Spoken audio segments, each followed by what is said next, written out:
Welcome, welcome to the F3 podcast, where we discuss all things that pertain to faith, family, and finances. And remember, no subject Oh, is subject. off limits.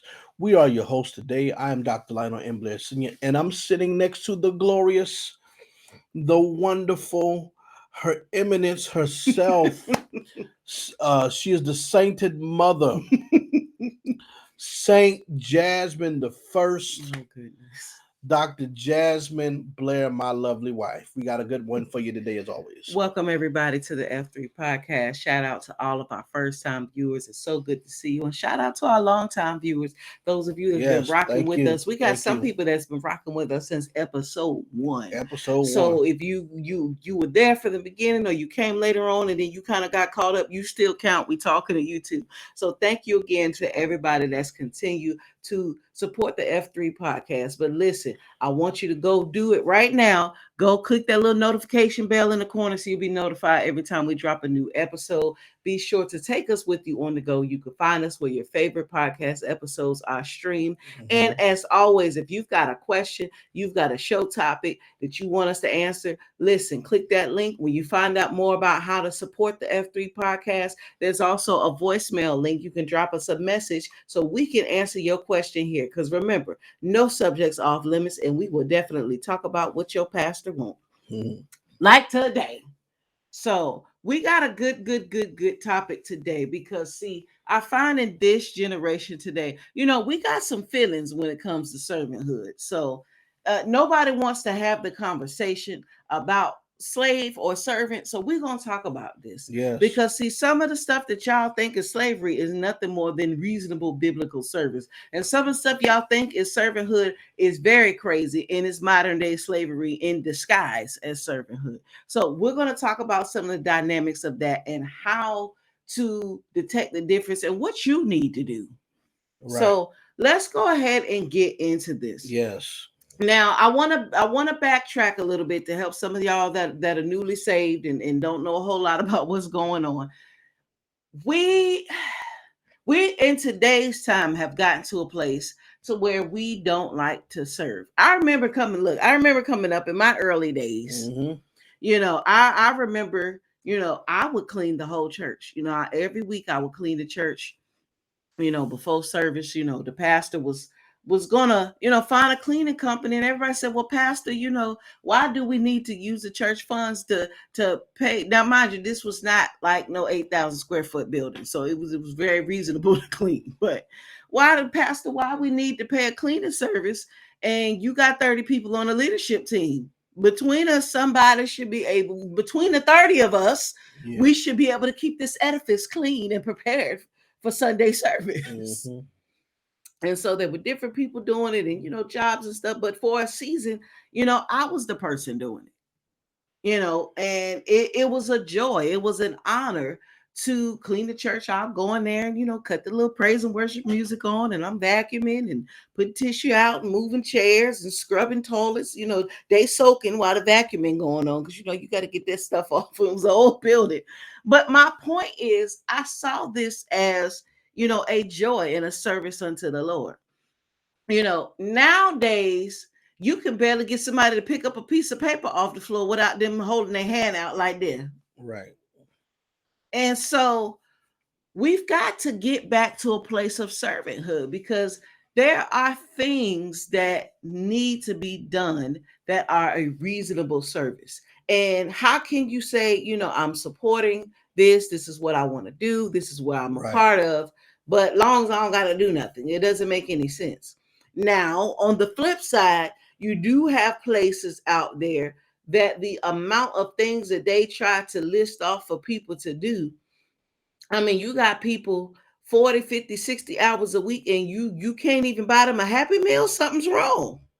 Something's wrong. So that ain't it either. And it's a lot of that going on in the body of Christ. So how how did we get here? What are the dynamics and how do we move forward from here? There's a lot to talk about, but I'm gonna pass this over to you so you can go ahead and help us get into this so we can really dig into this and find out, because I can guarantee some of y'all that done got mad and left places and called it a cult and everything else. It was just reasonable, honorable, biblical service. Right. But because you weren't used to it, you just got upset. So I'm gonna pass it to you to go ahead and really bring us into this topic. Well, first of all, I think we need to define what servanthood is. That's good. Yes.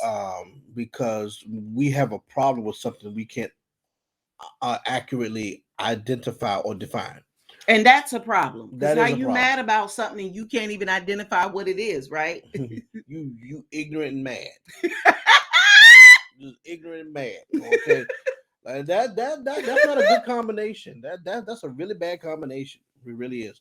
But servanthood means, and I've talked about this a whole lot, it means to provide a need. Yes. Right? Servanthood means to tend to a need. So if you look up minister or ministry, it means servanthood. Servanthood means to provide for a need. All right. Well, there's needs all over. The reason why you go to work is to provide for a need. Okay. Come on. The reason why you come home and cook is to provide for a need. In your belly. In your belly and the belly of your household. You understand? We have no problem providing for a need as long as it's not pertaining to the things of God. Okay. Because surely you don't mind providing for your own needs. So you serve yourself. Okay. And this is how we become self-serving. Okay. Nothing wrong with serving yourself. When you become self-serving, it becomes all about you. Okay. What about me? What about me? What about me? Yeah, that's you. That's a lot of y'all. So it becomes this what about me syndrome. Right? But servanthood means to provide for a need, but we serve all the time. See, we just look at servanthood as being under somebody's foot. No. That's not what it's about. It's about providing for a need. But see, when men and women of God have a need, or when the church has a need, we have a problem with that. Okay, but even in Scripture, the church had needs, and people had to provide for the need. Men and women of God had needs. Okay, he told Elijah, "Go over there to Zarephath. There's a woman over there that's going to sustain you." The man of God had a need, and she got blessed for meeting the man of God's needs. Yes, she did. See, servanthood is what runs society. You are paid according to the problems you solve. That's good. Yeah, Come that's on now. real good. You are paid according to the problems you solve. Paid. You are honored according to the problems you solve and the needs that you meet. Okay? All right. You are rewarded for such things. You are recognized for such things. I find that people want to be recognized, and they do nothing worthy of the recognition. So what they start doing is they start going on and exposing folk, because you ain't really doing anything worthy. We see that in social media land all the time and all over. You understand? So servanthood is to meet a need. What needs are you meeting? Exactly. What needs are you meeting? Because there's needs all over. All over. But what I'm gonna say is, what need has God specifically assigned you to meet? And that's your ministry. Yeah, yes. I was going to say that's a good place to pause right there, because the need that God has assigned you to meet is in fact your ministry. And so if you are connected to, a ministry or an outreach or a local house, whatever you want, whatever type of ministry you're a part of, you're supposed to be supplying some type of need. We always keep reading that scripture, every joint supply, but then we want to be the joint that don't supply nothing. How are you? Are you just a useless joint, or are you actually supplying something to help further that house. You should be supplying that some kind of need, whatever it is that you are called to do, whatever problem you're called to solve.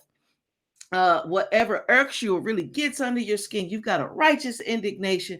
That could be an indicator of the problem you are actually supposed to be helping to solve through the ministry or the service that God has given you. So that is something to really think about and consider. Some of you are sitting there frustrated, but the things that are frustrating you, you're supposed to be a catalyst and a solution to.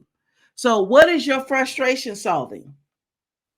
All it's doing is bringing offense and attitude and dissension and division. But if you take that frustration and say, okay, God, this is my frustration. This is what I would like to see. This is what I wish this, and this.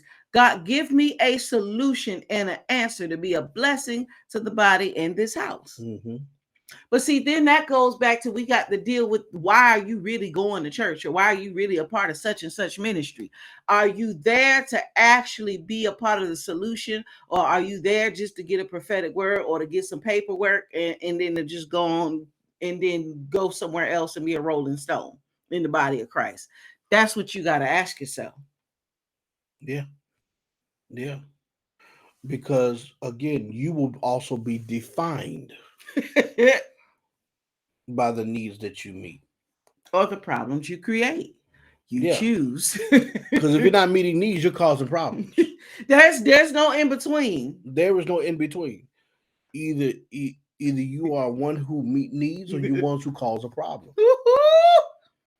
Problematic people are those who don't serve. You better say that.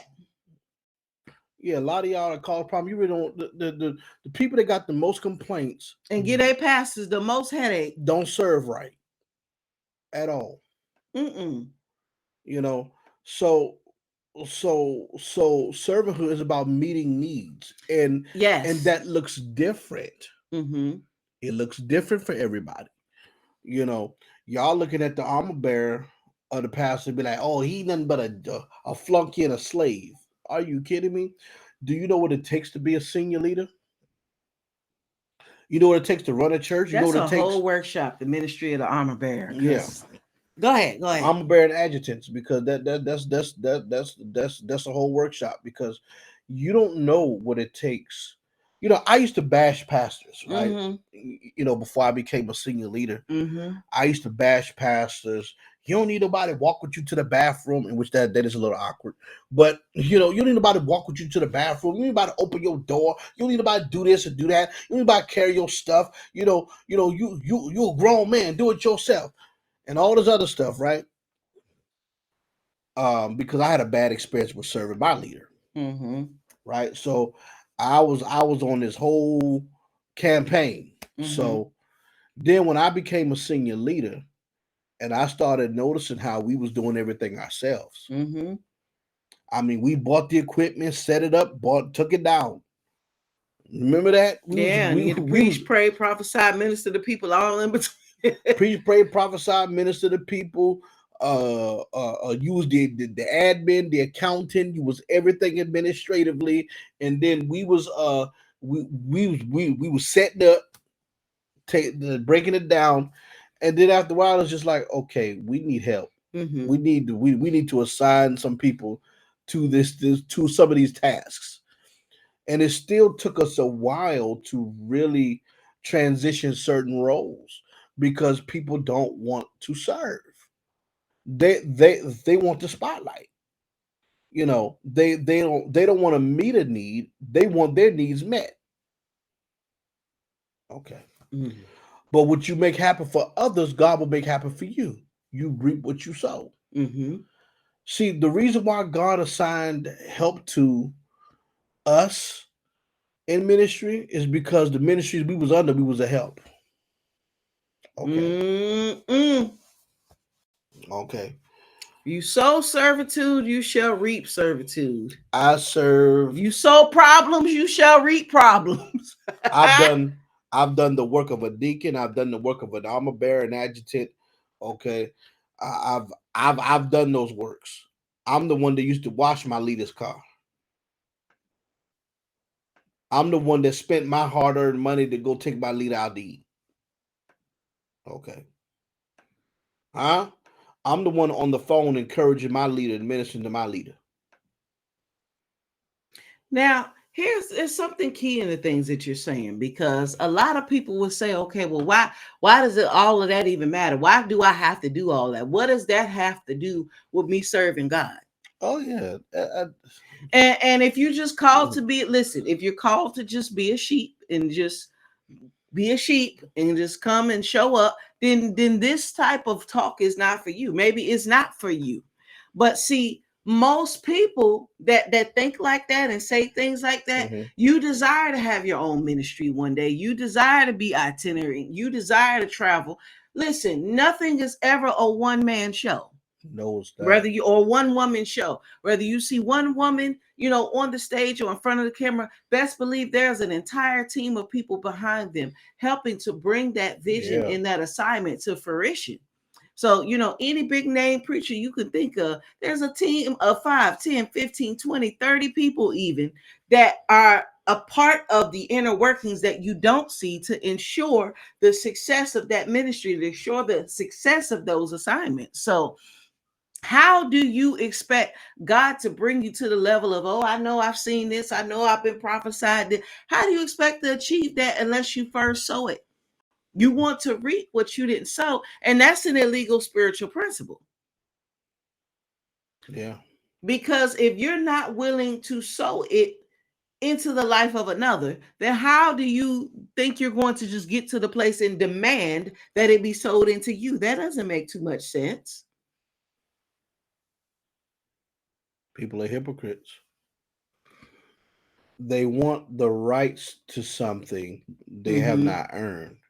So you want to be a voice, but you've never accurately and successfully served the voice. Woo! See, in the kingdom, you have no rights. That's why a lot of y'all vagabonds who leave ministries and stuff like that, your voice is illegal. You have no right to talk. And sure, people follow you and all of the other stuff, but in the kingdom, you are illegitimate, and heaven does not back you. Why? Because you have not properly served that what you're trying to be. Mm. See, I can speak from experience. Okay, I can speak from experience. So that brings me to something else too. Why is servanthood important? Some people say, Mm-hmm. okay, servanthood, we get that. Why is servanthood important? It's important because all of us are not called to do the same thing. Right. You understand what I'm saying? Everybody ain't called to be the pastor. No, that would be chaotic and a disaster if everybody was the pastor. So how that rhyme? Some people, that's the problem now. You are not the pastor. No, you are not the pastor. Servanthood is important because everyone has a need. Every system has a need. You understand? Every system has a need, and everybody can't be in the same position. Some people look as leaders not serving. Mm. And see, this is why we come up with this whole thing of servant leadership. I don't like it, but I kind of use the phrase because I understand. Mm-hmm. But every leader serves. Mm-hmm. Every leader serves. Right now, we're sitting here, we're serving. Why? Because we are providing a need to your understanding of what servanthood is. Mm-hmm. Some people they will say, "Well, we don't need this, we don't need this," but for a whole lot of others, our podcast and our ministry helps people. Because there's a lot of people who ain't trying to set foot in nobody's church right now, but they are Yeah, definitely receiving, and there's a need being met from these episodes. yeah. I mean, you're not in our inbox, so you don't see the testimonies. You don't see the testimonies. Um, you don't see where people say, "Hey, I've always wondered about this," and y'all broke it down, and or you're not there when people say, "Hey, I have peace with God now because of this." You're not there for that. So, um, you know, leadership, servanthood is important because there's going to always be needs. Jesus, when the oil was poured on Jesus' feet, Mm-hmm. the disciples was hating, Mm-hmm. especially Judas. And he was like, this could have been given to the poor, and not that he cared for the poor, but obviously he was a thief, so he wanted more money he can penny pinch from. And Jesus said, she did a good thing to me. She did a good thing to me. He said, the poor you will have with you always, but me not so much. So, in other words, there's going to always be needs that's going to need to be met. And you worry about the leader being honored, you think it's taken away from the needs of the people. No, there's always an opportunity to meet the needs of the people, and there's plenty of resources for that. There's always going to be a need. Always. There's always going to be a need. So this is why we need people to serve those needs. Okay, from the least to the greatest. Okay, you know, I'm gonna go just a little deep with y'all. You know, God has needs too. Oh, you done messed somebody up right there. Why Come on back in the room. Why do you think he has angels? Why do you think God have angels? Why do you think they're cherubim, seraphim, archangels, and angels? What do you think they're doing? Just sitting around doing nothing? No, God has needs. God has needs for people to execute his commands. Execute. Okay. Y'all think God is getting off of his throne and answering every single prayer? No, is that the angels and the celestial beings that he created in his government are taught the wisdom of God and how to respond to prayers. God hears them, yeah. Okay, but a lot of times your answer comes through one of his agents manifesting it. But God gets the glory because he put the system in place. The angels don't mind. The angels don't mind take God taking glory for what he created them to do. Okay. Okay, but see, and see, this is why I believe Lucifer fell too, because he started wanting credit. Okay, he started. Okay, I'll leave that alone. But when you serve, it don't always mean you're gonna get the credit for every little thing you do. You should be honored for what you do. You are honored or recognized for what you do, but every little thing you do ain't gonna get a pat me on the back. Servanthood is important because there's always going to be a need. All right. And if you have an issue with providing for needs, then you're going to be a broke, miserable, lonely somebody. Some of y'all like that now because you're selfish. You can't keep friends because you're needy, but you don't want to provide for a need. Needy people can become some of the most selfish people. They're very selfish because they're caught up in survival mode. So it's not always about how I can serve, it's about how you can serve me. That's why needy people make some of the most dangerous leaders. When you're needy financially, mentally, emotionally, when you're needy in all these different areas of your life and in your soul, needy people become dangerous because it becomes all about them. So everything serves their purpose and not God's purpose. Okay. So I would ask this too. Why is servanthood so looked down upon? Why do you think servanthood is so looked down upon? Honestly, I would deduce it to the pride of life. Give it a short answer. The pride of life. Oh, that's good. That's good. Because this is the same generation that, has delayed, marriage and having kids and a form of responsibility, not just because of financial things, and there's a place for that. That's a different episode. But I'm talking about the group of people that have delayed these things that they want just so they can have the freedom to just be irresponsible and do what they want to do. Oh, I don't want to have a family. I want time to fool around. I want time to travel. It's great to travel the world and do these things, but these are the same people that see any type of response. When you have that mindset, your view tends to be skewed. Yeah. You see what I'm saying? It's like when you see these memes on the internet, and it's like, I'm old enough to understand and be happy why they crying because they want a washer and dryer. When you have the mindset of I don't want a family till I'm 40 because I want to be irresponsible, you don't understand why they're crying over that washer and dryer. There is a level of maturity, and I also believe, this is a side note, that this is part of the reason why the qualifications for leadership, you've got to be a husband of one wife and your children have to be submitted, denoting basically you being married and mature and your family is together biblically. Because there's a level of responsibility that you just tend to take on where you understand servanthood. Yeah. Because the responsibility of a family is a form of servanthood. You see what I'm saying? There are certain things, when you first have, when you have that first one, it's like, Lord, I got to do this. After a while, it just becomes a well-oiled machine. All right, this is what I got to do. There's a basic level of servanthood and responsibility that don't make you uptight and uncomfortable. Yeah. You see what I'm saying?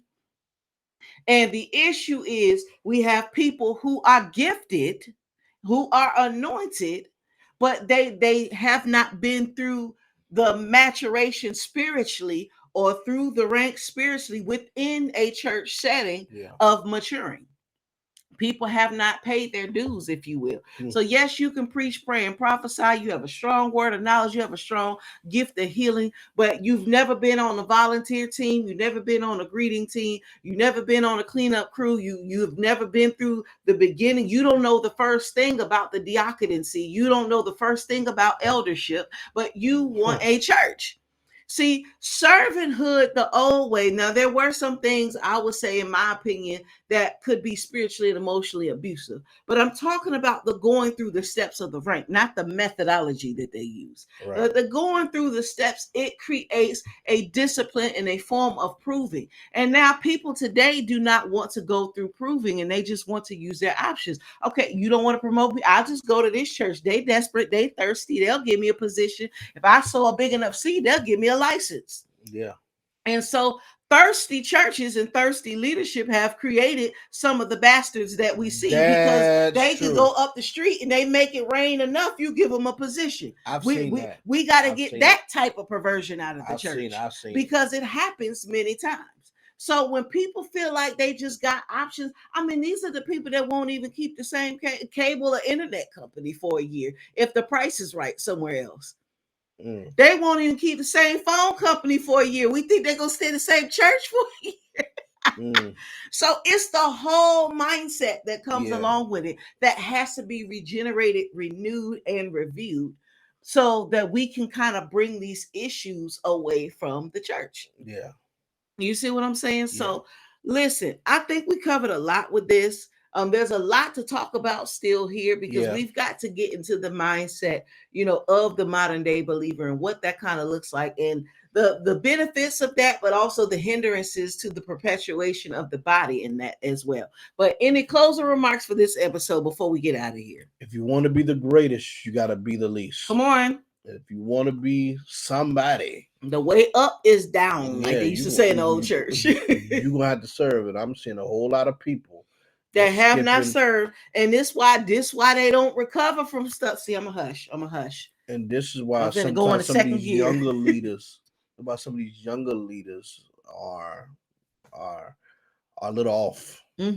Because you haven't had the time enough to serve. And then now you 20 years old and you chief apostle. You have had time to really serve right, to get the right character in you. So if you want to be the greatest, you got to be the least. If you're not willing to be the least, then you're going to be the least of the least.